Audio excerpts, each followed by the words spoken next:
Okey, hari ni saya nak terangkan tentang mesh analysis. Okey, untuk mesh analysis dia menggunakan persamaan basic equation adalah dari persamaan KVL, di mana KVL adalah dari persamaan voltage V equals to IR. I ini merupakan loop current, okey, loop current, dan merupakan circuit variables untuk mesh analysis. So menggunakan mesh analysis kita perlu cari nilai loop current. Okey, compare dengan nodal analysis, kita perlu dapatkan node voltage sebagai circuit variables. Tapi untuk mesh, kita perlu dapatkan loop current.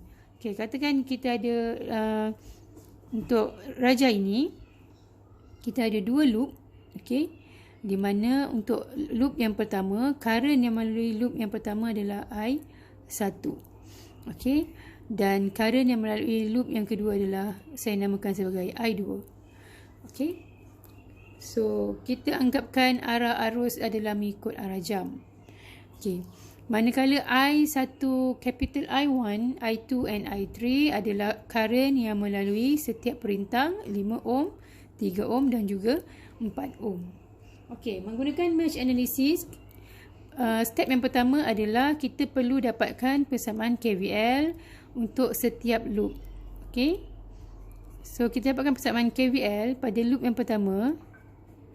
Okay, at loop 1. Okay. So, ingat kita nak dapatkan persamaan KVL. So, menggunakan persamaan voltage V equals to IR. Okay. So, di mana KVL menyatakan jumlah voltan dalam satu closed loop adalah sama dengan kosong. Okay, kita tengok kat sini, arah arus adalah mengikut jam. So, current melalui perintang adalah daripada positif kepada negatif. So, kita perlu lukiskan tandaan arus supaya persamaan yang keluar adalah betul. Okey. So, bila melalui 4 ohm, so dia daripada positif kepada negatif. Okey. So, kita nak dapatkan persamaan. Okey. Kita start daripada source. Okey, saya ambil tandaan yang kedua. Maksudnya dekat sini ada positif, negatif, negatif dan negatif untuk setiap loop. So, KVL at loop 1, okay, kita start dengan 15. Tolak dengan, okay, ingat 15 ni adalah volt. So, kat sini pun kita kena ambil voltage drop pada 5 ohm is 5 darab dengan I1. Sebab current yang lalu adalah I1 untuk loop yang pertama. So, tolak dengan 5 I1. Okay. Lepas tu kita ada tolak dengan 4. Okay, darab. Okay, current yang melalui 4 ohm adalah, okay, since kita ada 4 ohm adalah berada di border antara loop 1 dengan loop 2. So, 4 ohm. Okay, kan anggapan kita I1 adalah going down while I2 is going up. So, maknanya current yang melalui 4 ohm ini adalah, bila kita consider untuk loop yang pertama, currentnya adalah I1 tolak I2. Okay, maksudnya I1 ni adalah dominan lah bila kita consider loop 1. So, current yang melalui 4 ohm adalah I1 tolak I2. Okay, kerana current tu berbeza arah. Okay, satu ke bawah, yang ini naik atas. Kalau anggapan kita satu nak ikut arah jam, satu lawan jam, kita kena tengok lah.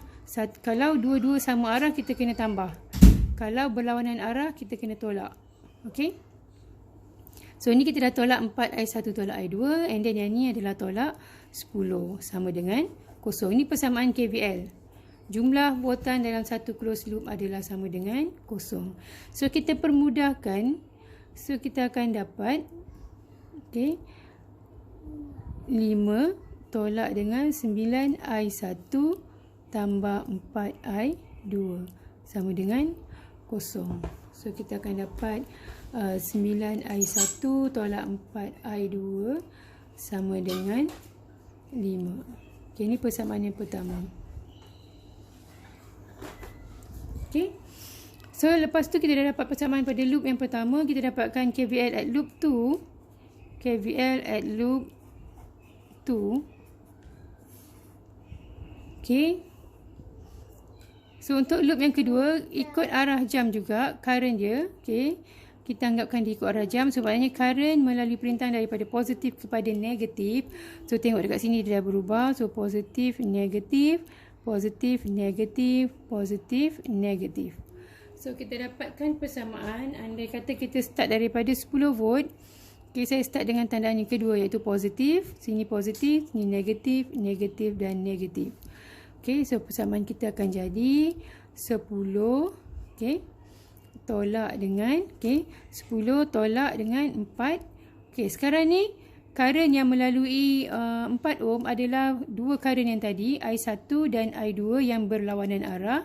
Tetapi sekarang kerana kita consider pada loop yang kedua, I2 adalah dominan pada 4 ohm. Okey, so maknanya sekarang current yang melalui 4 ohm adalah I2 tolak dengan I1. Okey. Dan lepas tu kita ada tolak 3, voltage drop pada 3 ohm adalah 3I2. Okay. And tolak dengan voltage drop pada 2 ohm adalah 2I2 sama dengan 0. So ini persamaan KVL je.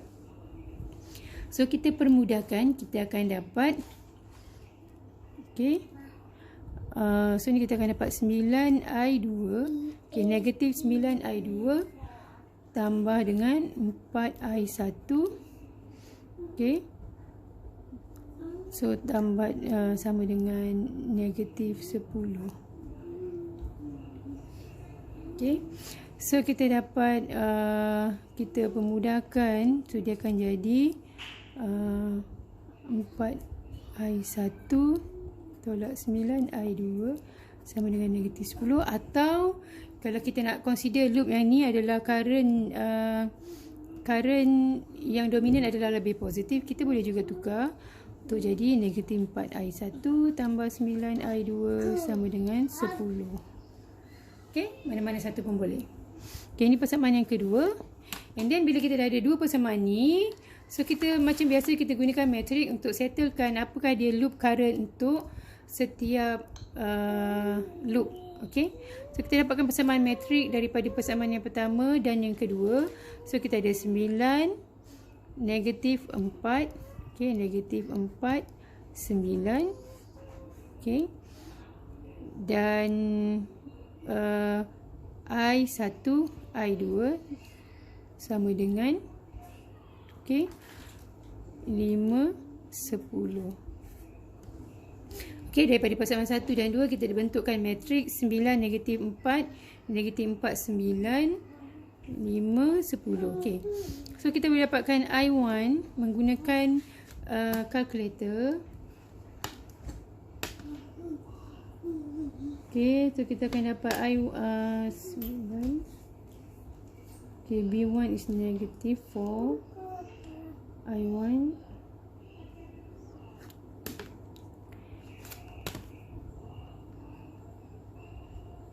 okey. Kita gunakan dua unknown. Okey, A1 9, B1 negatif 4, C1 adalah 5, A2 adalah negatif 4, 2 tambah I3, B2 adalah 9, C2 adalah 10. So kita dapat I1 adalah 1.3 ampere, I2 adalah 1.69 ampere. Okey. So ini adalah loop current untuk pada setiap loop. So kita dapat I1 adalah loop current pada loop yang pertama, I2 adalah loop current pada loop yang kedua. So kalau kita seandainya soalan tu diminta apakah nilai I1, I2 dan I3 adalah, okey, kat sini kita boleh tengok. So I1 adalah, okay, since current I1 adalah current yang sama dengan I1 loop current, so searah. So I1 adalah sama dengan I1 is 1.3 amp. Okay, I2. So kita tengok kat sini, I2 adalah current melalui 3 ohm dan current yang sama dengan loop current nombor 2, I2. So I2 is equals to I2 is 1.69 ampere. And what is I3 kat sini? Okay, kalau kita tengok persamaan KCL untuk current, capital current I1, I2 and I3, kalau kita nampak persamaan KCL dia adalah I1 sama dengan I2 tambah I3. Okay. So therefore I3 adalah I1 tolak I2. So kita boleh dapatlah jawapan untuk I3. I3 adalah I1 tolak I2 sama dengan I1 tolak I2 loop current, and then kita boleh darabkan, kita boleh tolakkan I1.3. Okay, 1.3 tolak dengan 1.69, kita dapat negatif 0.39 ampere. Okay. So negatif ni bermaksud arah arus tu, kalau kita dapat jawapan current tu adalah negatif, maknanya arah yang kita tandakan dengan arah sebenar current tu adalah berlawanan. So maknanya kalau I3 ni dia going down, sebenarnya current yang sebenar I3 adalah dia going up. So that kita dapat positive 0.39 ampere. So tapi jawapan dia yang ni lah. Okay. Cuma negatif tu bermaksud arah arus sebenar adalah berlawanan dengan arah arus yang kita anggapkan. Okay.